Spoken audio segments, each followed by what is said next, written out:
between the two. So here's what troubles me. Your experts knew the truth. Your spokesperson knew the truth. Greg Hicks knew the truth.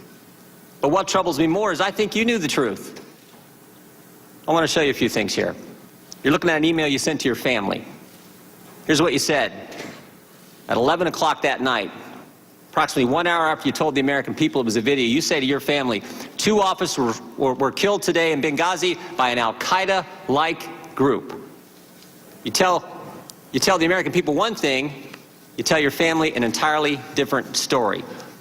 Also, on the night of the attack, you had a call with the president of Libya. Here's what you said to him. Ansar al-Sharia is claiming responsibility. It's interesting, Mr. Katala, one of the guys arrested and charged, actually belonged to that group. And finally, and most significantly, the next day, within 24 hours, you had a conversation with the Egyptian Prime Minister. You told him this: we know the attack in Libya had nothing to do with the film.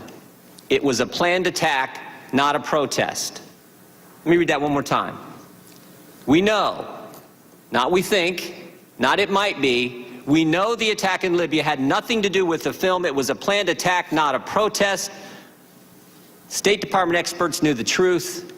You knew the truth, but that's not what the American people got. And again, the American people want to know why. Why didn't you tell the American people exactly what you told the Egyptian Prime Minister?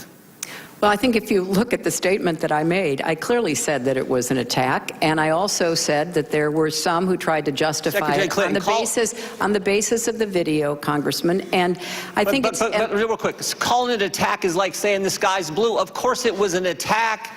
Well, we want to know the truth. The statement you sent out was a statement on Benghazi, and you say vicious behavior as a response to inflammatory material on the internet. If that's not pointing as the motive of being a video, I don't know what is. And that's certainly how the American people saw it. Well, Congressman, there was a lot of conflicting information that we were trying to make sense of. The situation was very fluid. It was fast moving. There was also a claim of responsibility by Ansar al-Sharia.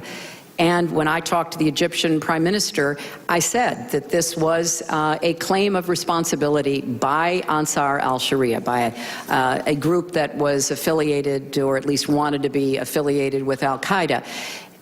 Sometime after that, the next day, early the next morning after that, on the 12th or 13th, they retracted their claim of responsibility. Madam Secretary? And I think if you look at what all of us were trying to do, and we were in a position, Congressman, of trying to make sense of a lot of incoming information and watch the way the intelligence community tried to make sense of it. Madam Secretary, so all I can say is nobody... There was not conflicting information the day of the attack because your press secretary said, if pressed, there's no connection between Cairo and Benghazi. It was clear. You're the ones who muddied it up, not the information. Well, there's no connection. Here's what I think's going on. Here's what I think's going on. Let me show you one more slide. Again, this is from Victoria Nuland, your press person. She says to Jake Sullivan and Philippe Reines, subject line reads this: Romney's statement on Libya. Email says, this is what Ben was talking about. I assume Ben is the now somewhat famous Ben Rhodes, author of the Talking Points memo. This email's at 10:35, 27 minutes after your 10:08 statement. 27 minutes after you've told everyone it's a video, while Americans are still fighting because the attack's still going on, your top people are talking politics. Seems to me that night you had 3 options, Secretary. You could tell the truth, like you did with your family, like you did with the Libyan president, like you did with the Egyptian Prime Minister. Tell them it was a terrorist attack. You could say, you know what, we're not quite sure. Don't really know for sure. I don't think the evidence is there. I think it's all in the first one, but you could have done that. But you picked a third option.